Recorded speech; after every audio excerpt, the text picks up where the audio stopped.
This is the Moonlight Graham Show, a freewheeling conversation with the role players, the underdogs, and guys with flat-out great stories in sports.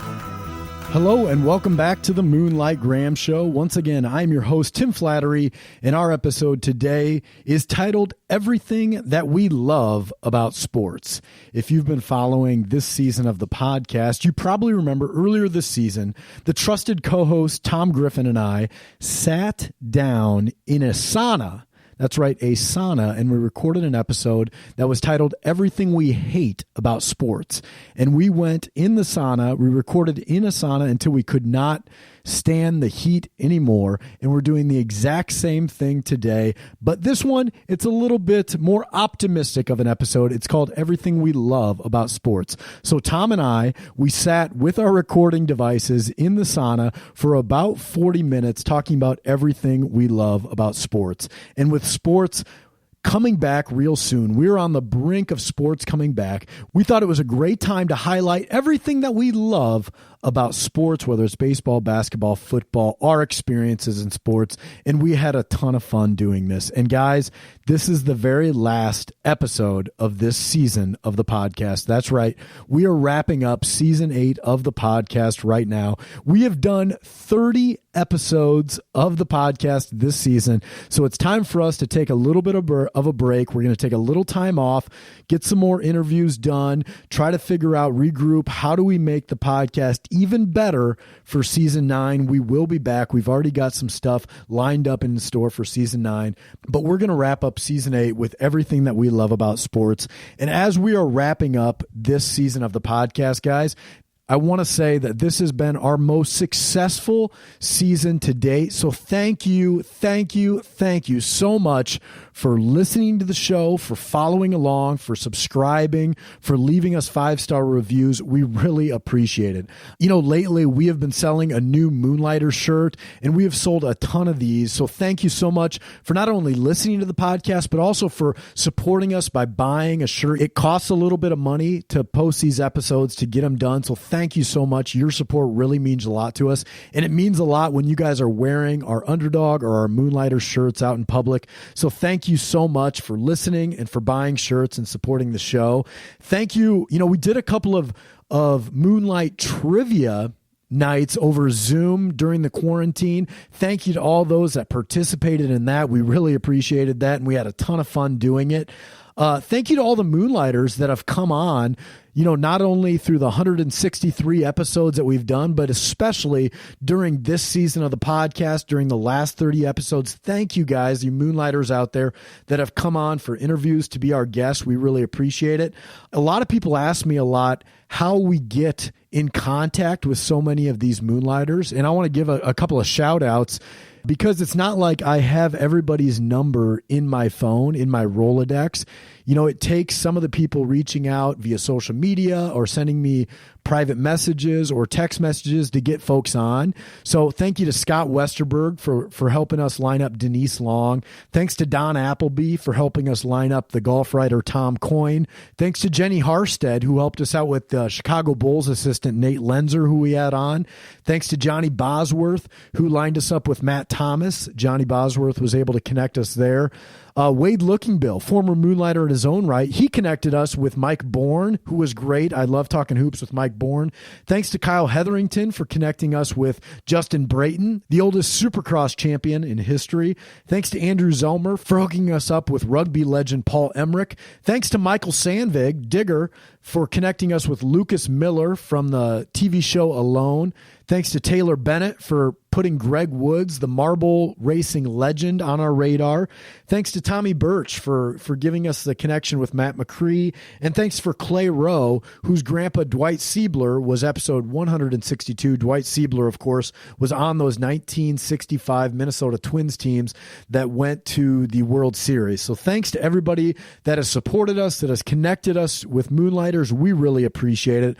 Thanks as well to our sponsors for this season of the podcast. podcast.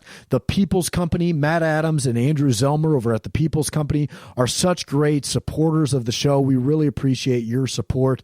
Check them out at peoplescompany.com.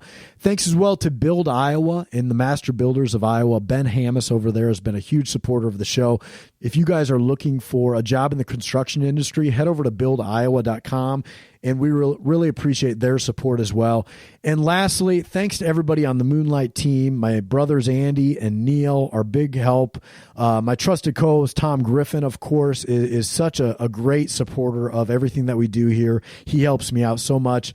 Brian Sandvig does all of our post-production of the episodes and really spearheads a lot of the innovation that we're doing here on the podcast. And last but not least, Brendan Gargano, who handles all of the artwork, all of the design work. He designed those brand new shirts that so many of you guys are wearing and loving right now. So Brendan Gargano, thank you so much. And last but not least, thank you to everybody once again who's listening and supporting the show.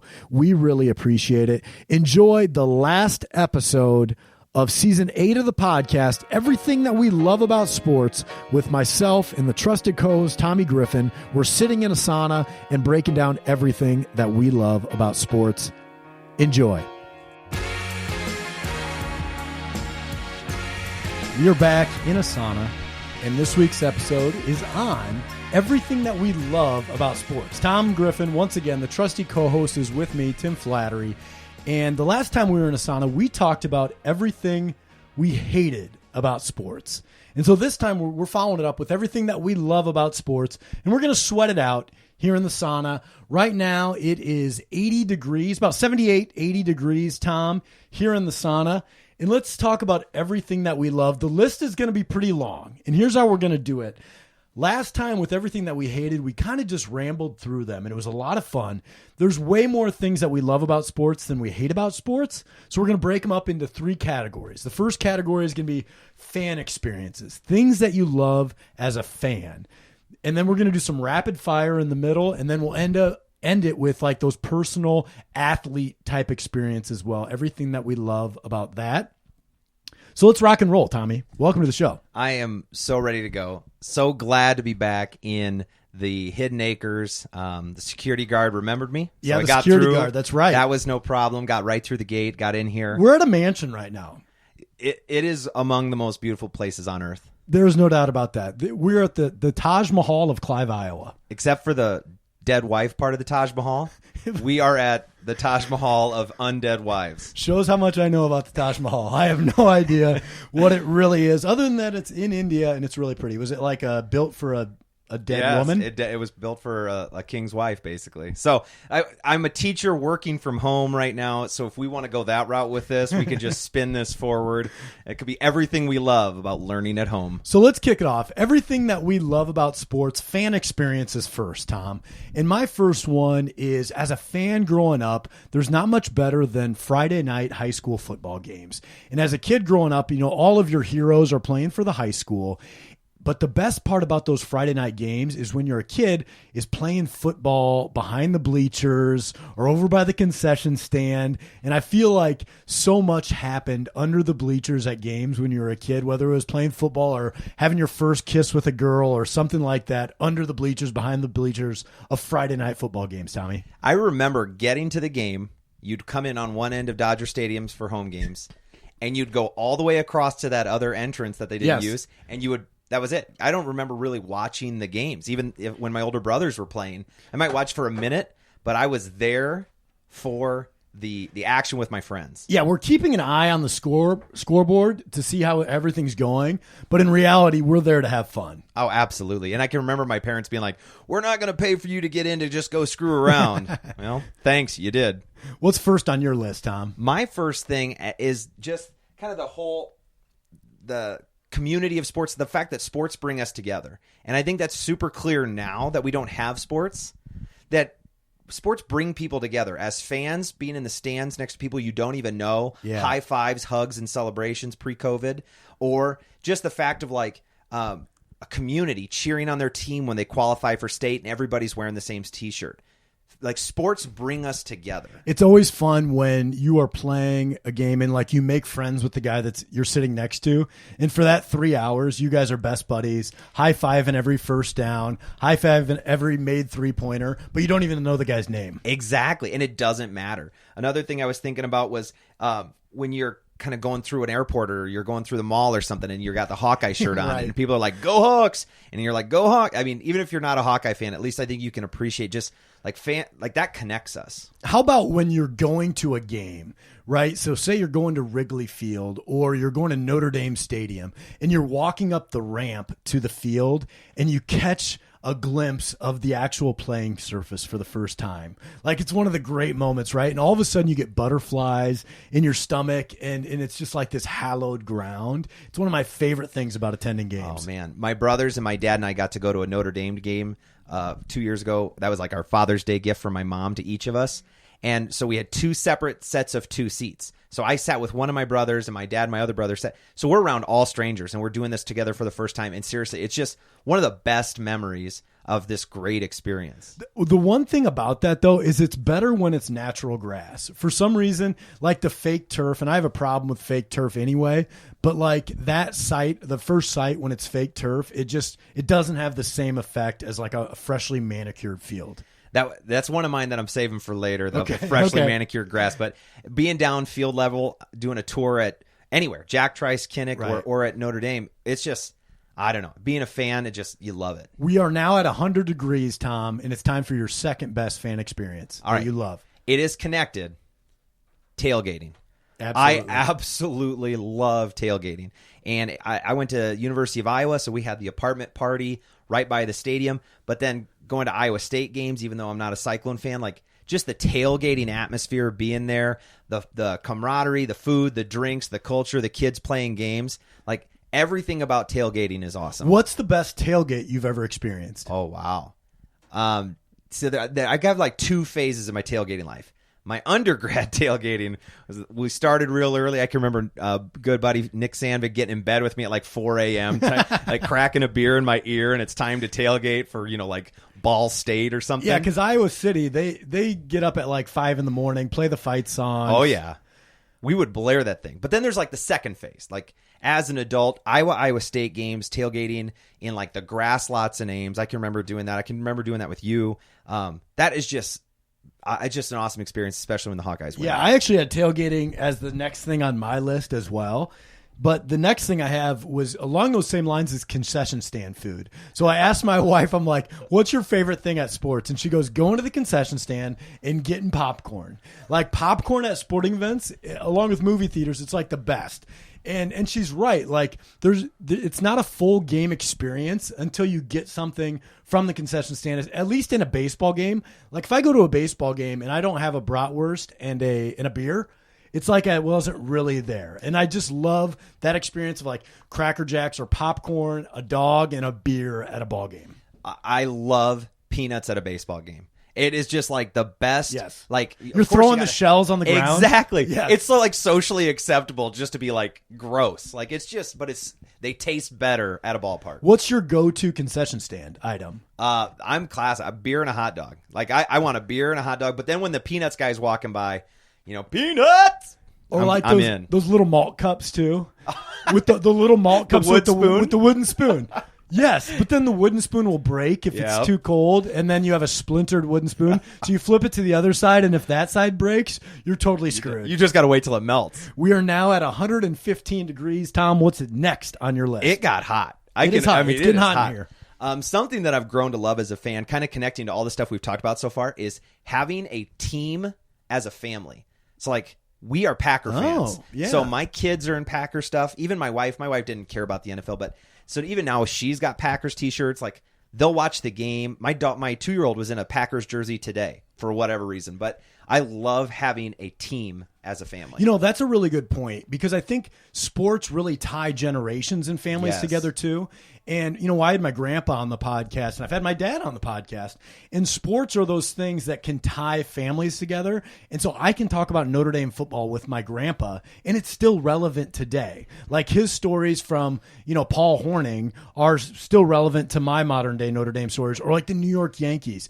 And, these sporting institutions that last the test of time can really tie families and generations together. Absolutely. And it's something that year after year, season after season, it's something to look forward to. It's something to get together around. It's something to commiserate over if things don't go well. But yeah, having a team as a family is awesome. Yeah, and then when your team wins, the whole house is in a good mood. Exactly. Yes. And when it's when it's a Iowa State game and it's a house divided and I have to deal with that, that kind of ruins those games because the Hawkeyes seem to win a lot recently. Speaking of that, my next thing on the list is bragging rights games. Yes. So as a fan, like whether it's your Iowa State game or whether it's the Dodgers versus the Giants or whatever those bragging rights games are for your fandom, if you win that game, and you have bragging rights for the whole year or at least until they play again, there's nothing better. There's nothing better than having the upper hand in a bragging rights game. It's the best feeling to lord it over somebody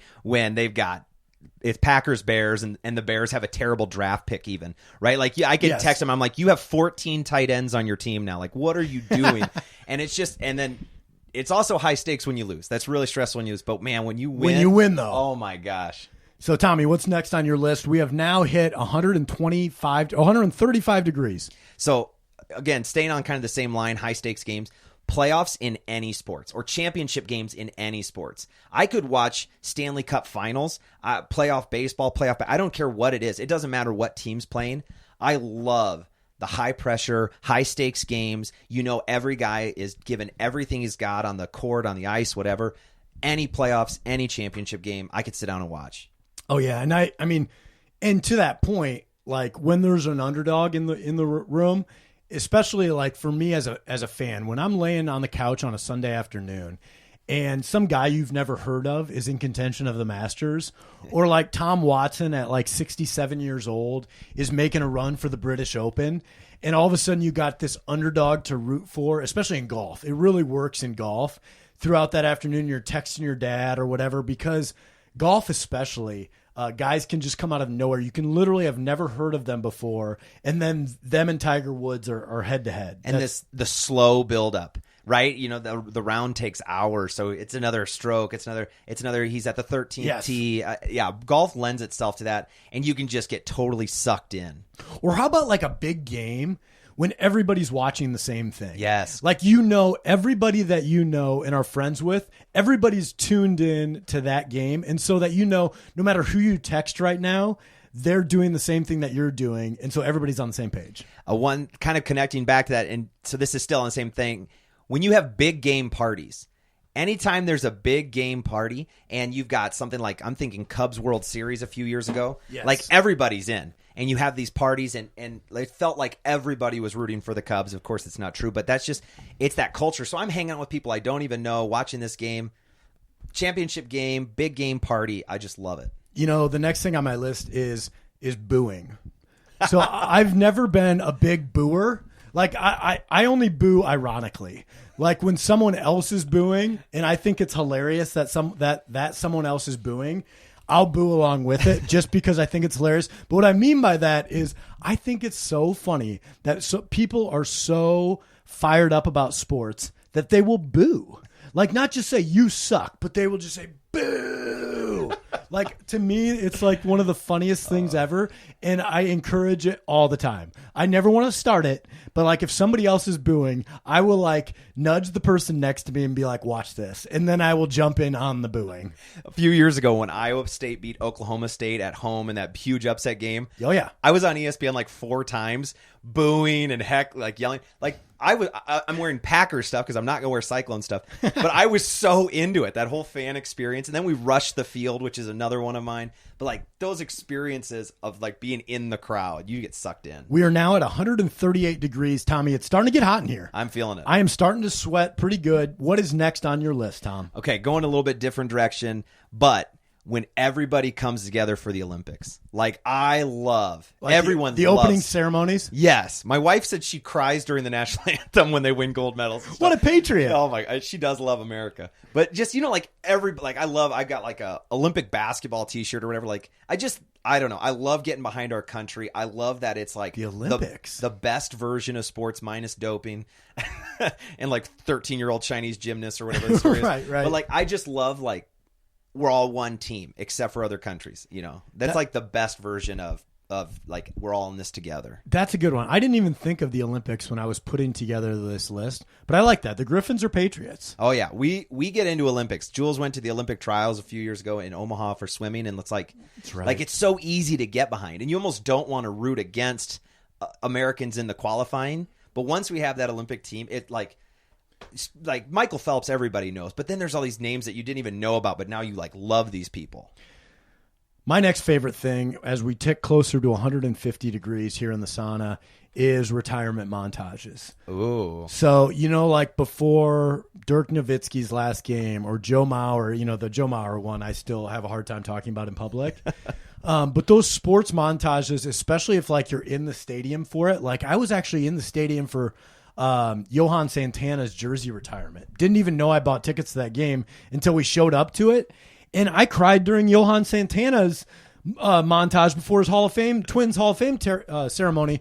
The Mauer one, I still cry about it. Like I'll rewatch it, but like almost any athlete at all, like even if I wasn't a fan for him, if I'm watching their retirement montage as they're playing their final game or whatever, I'm in tears. That did not even cross my mind, but that's I think a hard part about being a fan. So like you're Joe Mauer is letting go. Like, I don't want that to be over. Yeah, because it's also telling us that we're getting old. Like, if people our age are retiring, like if your favorite player is now too old to play, it reminds us that we are old. I remember when the Packers drafted Aaron Rodgers, and that meant Brett Favre was almost done. And that's how I felt. Like, you have to, like, let go of that person, which is a weird thing about being a fan. So that is everything I had on my fan experience list. Tom, do you have anything else? I have one more, and I think it is perhaps the greatest moment in collective Iowa fandom. Ooh. The Iowa High School Wrestling State Tournament. Oh, yes. So the exact opposite of where I went with the Olympics, right? Everybody is Team America. Like, I can name, like, every high school in Iowa because I've been to the state wrestling tournament. And you hear, this kid from whatever podunk town or, this county school, like, and everybody's there. And there's 600 different T-shirts, it feels like. And there's all these different camps. And, right. And you get through each session. And then you get to the I have goosebumps. I'm not joking. I have goosebumps talking about championship night and just, oh, my gosh, the excitement about the state tournament, wrestling state tournament. It's the best tournament I've ever been to. So I do think, in my personal opinion, because I didn't wrestle, I actually think state track, Iowa State high school state track, is a better experience for me to go to than the wrestling. But I have the same experience. Like the experience you described for wrestling is the experience that I have watching state track. And there aren't many sporting events where I don't really have a rooting interest that I can enjoy as much as I enjoy Iowa high school state track meet. I think there's a similar element in both of them, especially, and I hate to talk about, somebody losing or whatever, but like in a race or on the wrestling mat, when you see a person lose, like it's so different than when you see a team lose. Because the emotion. Oh my Like gosh. you see firsthand how much people care. And that's one of the things I love about sports. They care so much. And you get like the whole, that town, like Oskaloosa or Independence or whatever, that kid wins and their little section of like 75 people jumps up and screams and cheers. Yep. And then on the other side of the gym, is the Eagle Grove kid. I'm obviously, I don't know who to pick on. And their crowds are like, oh no. And mom's crying and dad's ponytails hanging down over his shoulder like he's sad now. So we are at 150 degrees. It's hot. As we can conclude everything that we love about being a fan. And so now we're going to move on to the rapid fire section before we get to kind of be in the athlete section, everything that you love about sports from an athlete side of things. So as we go over 150 degrees here in the sauna, Tom, let's go a little rapid fire. All right. Start us off, Tom. One of my favorite things, home runs.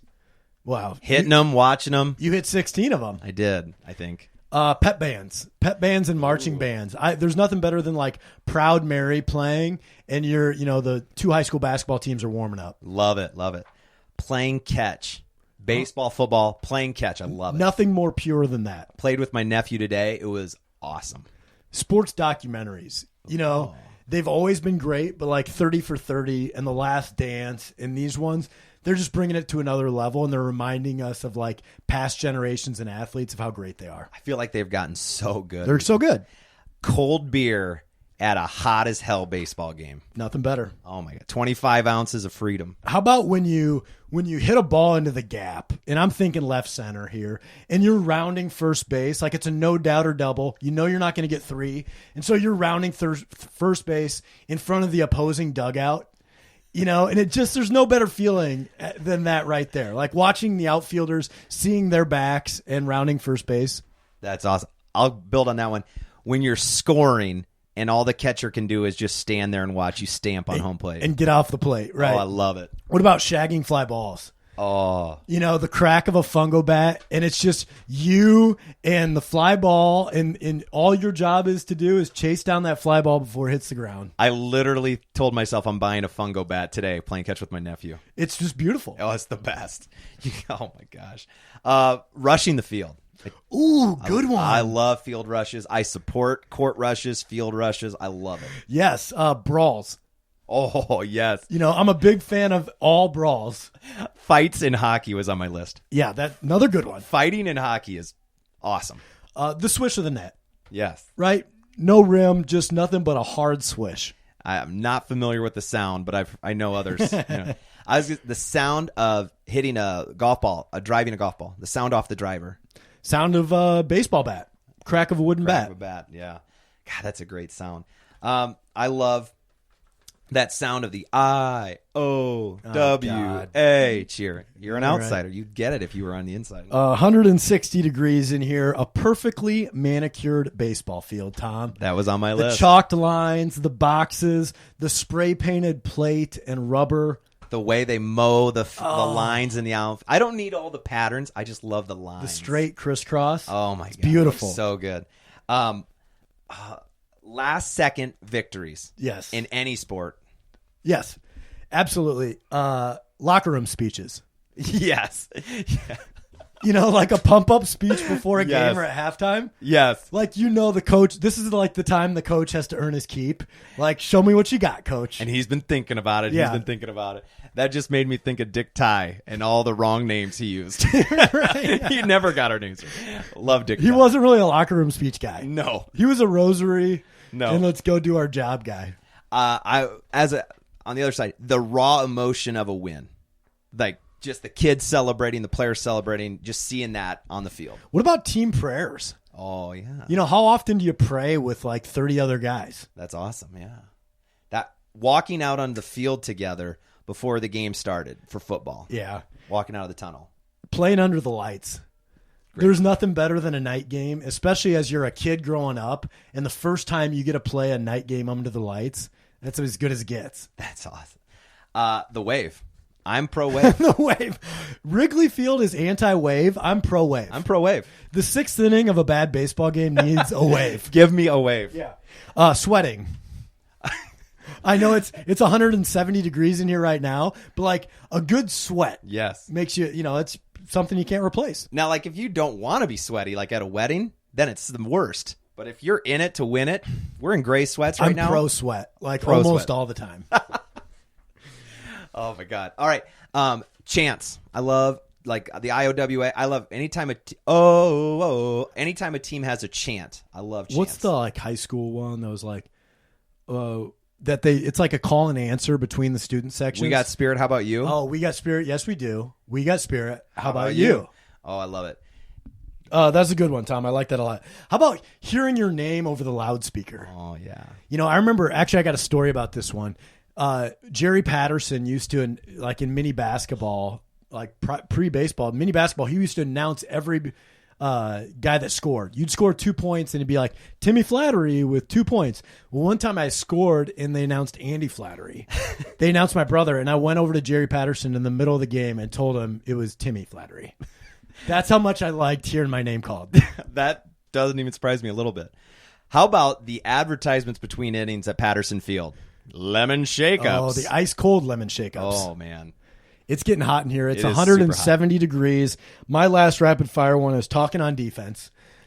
So in basketball, when you got a good team that you're playing on and everybody's talking on defense, there's just not much better than that. You know, like good communication.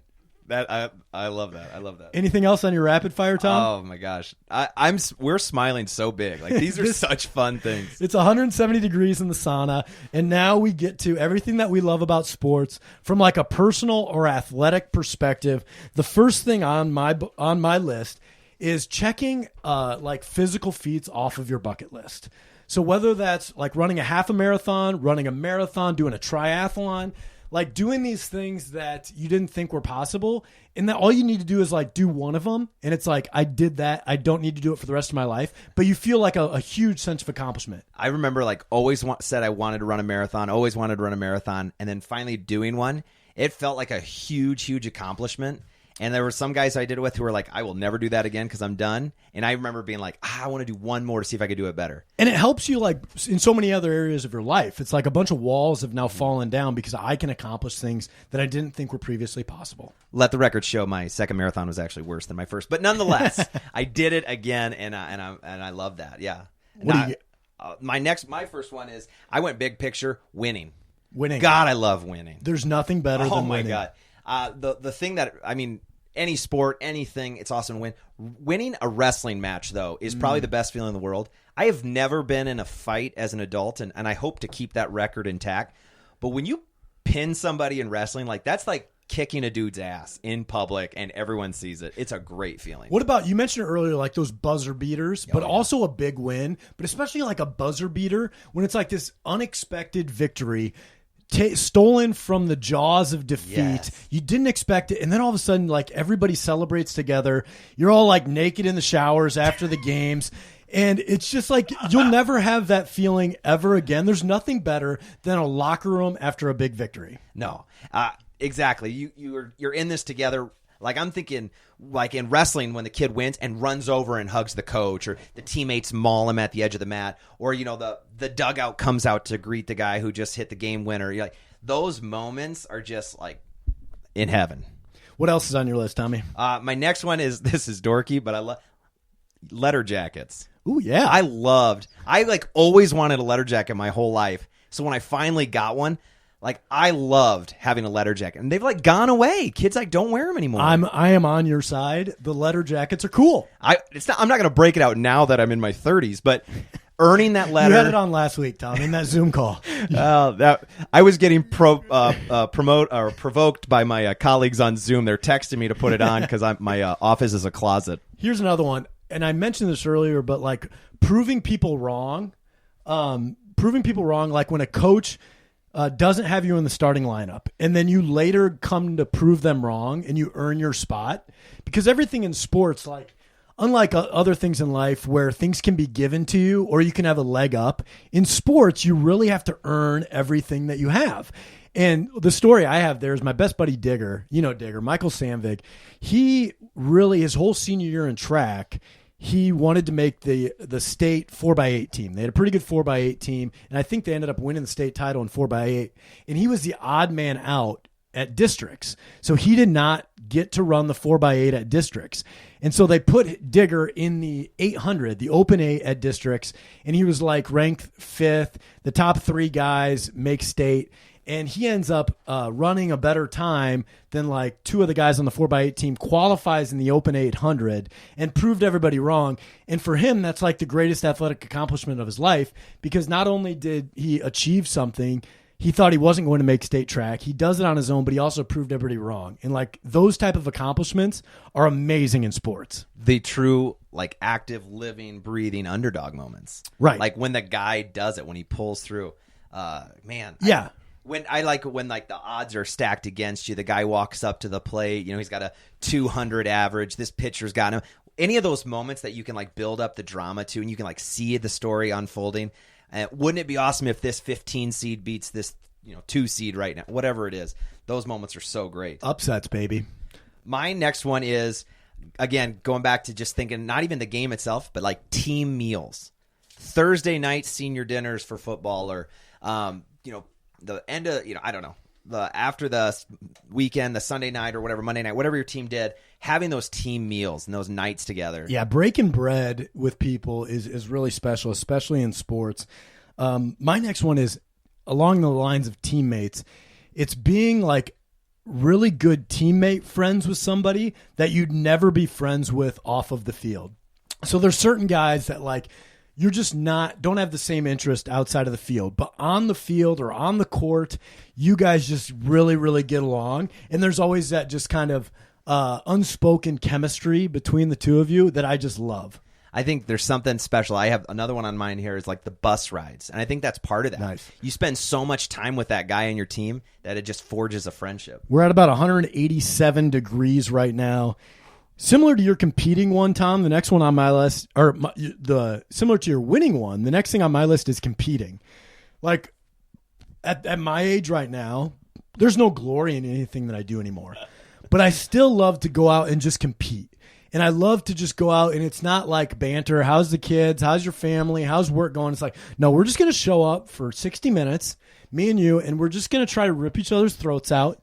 And then we'll high five at the end, and we'll go home. But just like that level of competitiveness that you can't get anywhere else in life. I don't care if it's people say, well, now I'm into sales, or now I've channeled my competitive energy into this other thing. It's not true. You cannot replace the competition of sports. There's nothing like it. And I think you try to find it with different little things, like maybe you bet on a game or something. Right now, a buddy challenged me to run 100 miles in a month, which is like tons for me, but it motivates me. Like I'm not missing days. Like I'm running extra. I'm like it, and then we text each other. How far are you? How many miles? How far ahead of me are you? Like, yeah, it drives you, it motivates you, and it doesn't even compare. 190 degrees right now. I am sweating my butt off. Tommy, what else you got on your list?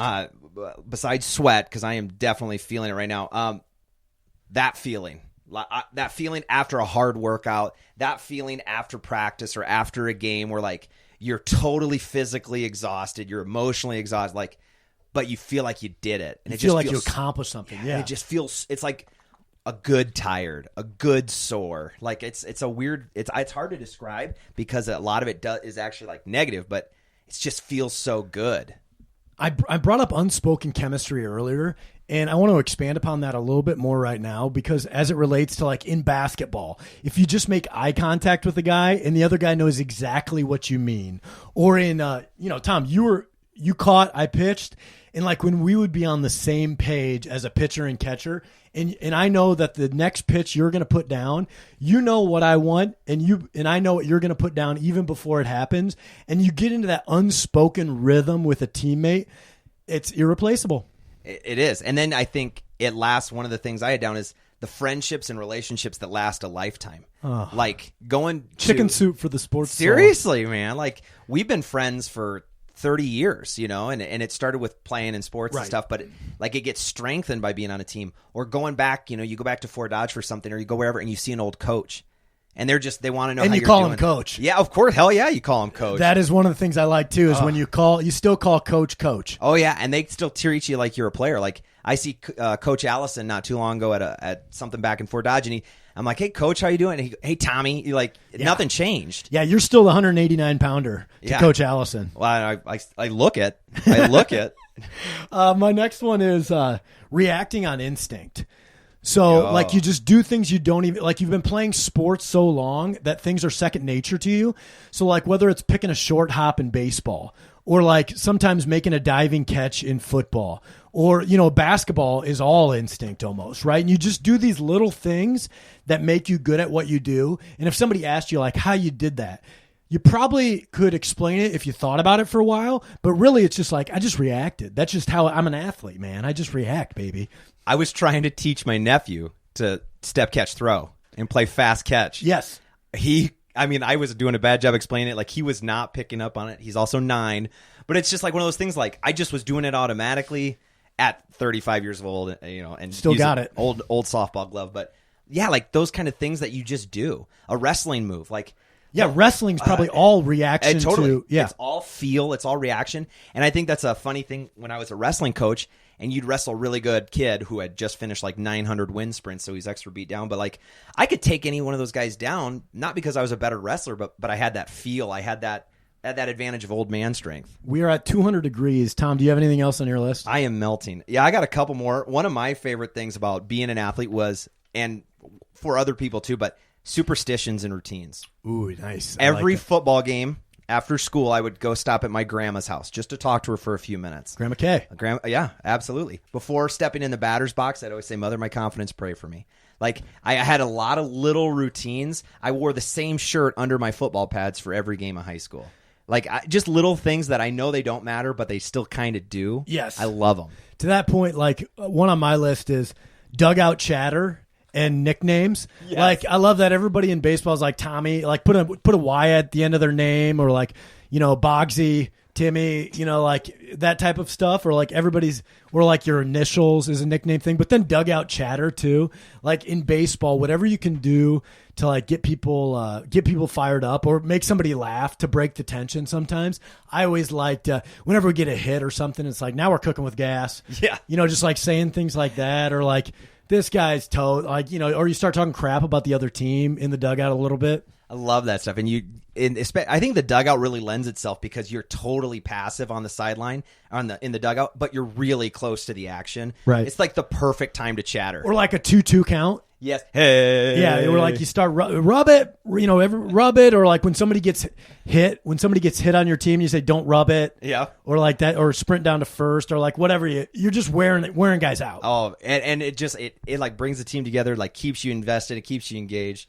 And that kind of connects to my last one here is glory day stories. Like, I'm not going to go introduce myself to a stranger, but to talk with friends about like things we did together, like, I'm not going to brag to my wife, but to tell stories with you or with, Prebeck or somebody that I played sports with. Right. Or well, people that aren't going to judge you on sharing your glory days stories is like, we're not here to brag about it. We're just here to reminisce about it. Exactly. And that's when glory days are sweet. The people who take themselves seriously still, that's the not problem. Us. Not to me be at all. clear, not us at all. Not us. That I'm wearing high school track sweatpants right now. I got my college baseball sweatpants on right now. Not us that have a sports podcast to tell stories about ourselves. Not us at all. The last one that I have on the list, Tom, is just caring a lot about something. Yeah. Like sports are, I just care a lot. Like, I mean, I cared a lot about winning. I care a lot about like still playing pickleball to this day or something, like going out and compete. I just care a lot about it. There's other things in my life that I care about too, like my faith and family and my job and all this other stuff. But I also care a lot about sports, and I like that I care a lot about sports. Absolutely. And I think being a parent now, like with my kids, like I don't want them to be bad losers, but I want them to be competitive because you know how many great things it did for you. And you just want that for them. You want it to toughen them up. You want to build those friendships, those memories. Like, I love sports. What about this one? This was not on my list, but I just thought of it. What about like when your career is over and you get to have a beer with your coach, your old coach for the first time, and you get to talk to your coach about things that were previously off limits? That's kind of fun. That is cool. When you're just adults. But it's interesting how the relationship changes, but it's still like a coach-player relationship, even though you're not a player anymore. Like, they still look at you. They still care about you. Right. You spent so much time together. You did something really hard together. And I think that, like, forges a bond. That's a great point. Did something really hard together. That's what makes those relationships last so long in sports, is because you went through hell together. Like, as teammates, you go through hell. You go through the highs and the lows together, And anything else on your list, Tom? I mean, we could go all day about things we love about sports because we love sports. I do not mind the 200 degrees right now because I'm still I'm just super fired up about it, although I am pretty drained. But yeah, I think that's part of why even this podcast or anything, why it means so much is because sports are so good at their core. And when they're done right and when they're played for fun and for the right reasons, there's so much to love about sports. And I think that wraps it up, Tom. Well said. And that is everything that we love about sports. It is about 200 degrees here in the sauna, and I'm spent. I can't spend another minute in here. I am drenched, but it feels great. Hey guys, thanks once again to listening to today's episode of the Moonlight Graham Show. And even though I do most of the interviews here on the podcast, there is a ton of work that happens behind the scenes that you guys don't see that make each episode possible. So I got to give a shout out to the Moonlight Graham Show team. First of all, Brian Sandvig, our producer. Brian does all of the post-production work, and in real life, he's not just a podcast producer, He's also a real estate agent, so if you're looking to buy or sell a home down in the Kansas or Missouri areas, give Brian Sandvig a call. Next guy on that list is Brendan Gargano. Brendan does all of our design and artwork here on the podcast. He's one of the most talented artists I've ever met, and I love all of his work. If you need any help on the design side with logos or anything like that, give Brendan Gargano a call. The next guy on that list is Andy Flattery, my older brother. Andy, of course, has done some of the interviews here on the podcast. He also is a certified financial planner. He owns a business called Simple Wealth Planning. If you need any help in that area, check Andy Flattery out. And then, of course, the trusty co-host Tom Griffin and my younger brother Neil Flattery. Those guys are just busy being husbands, being fathers, they're family men, but also they do a ton of work here on the show. So thanks again for listening. We really appreciate you guys subscribing and supporting the Moonlight Graham Show.